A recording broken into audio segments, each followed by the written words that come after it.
If we look at the texts in the Bible that describe rape, either through story or in some of the legal materials that we have some laws about rape, for example, in the book of Deuteronomy, chapter 22, it's a very different understanding of rape. And this isn't a value judgment. This is more of a description of how the Bible describes rape.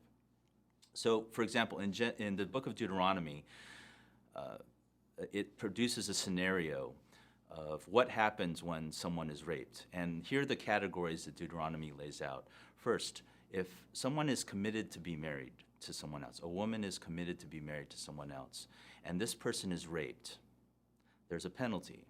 But the penalty changes based on a couple of factors. So for example, if this person is raped in the city or in the town, the punishment, according to the book of Deuteronomy, is that both participants will be stoned. Now the woman is complicit in this crime according to the book of Deuteronomy because if she's in the city and she cried out, supposedly someone would have heard her.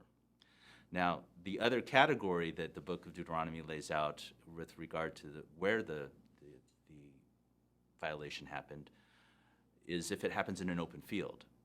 Now, it's interesting because in this case, then, the woman is not complicit because she may have cried out and no one would have heard her. And so it absolves her from the crime, and then only the male is stoned. Someone is not betrothed to another, or someone is not committed to marry a woman, then the accused or the perpetrator of the crime, the male, would have to pay 50 shekels to the family, to the father of the woman, basically a bride price, and he is forced to marry her. Now, I know to a modern ear, this is shocking. I mean, in what kind of world would you ask someone who is raped to marry the person who raped her? In the ancient world, this is really seen as a crime of economics, and it really is a law that seeks to preserve the economic well-being down the road for the woman. For example, if she was raped and she wasn't betrothed, she would not be allowed to be married to anybody else, and so she would become economically destitute. Another dynamic that's involved in this is what some scholars would call honor and shame culture. Just in short, what this means is that it's a more group-oriented way of thinking. The concerns are less about the individual and more about the group.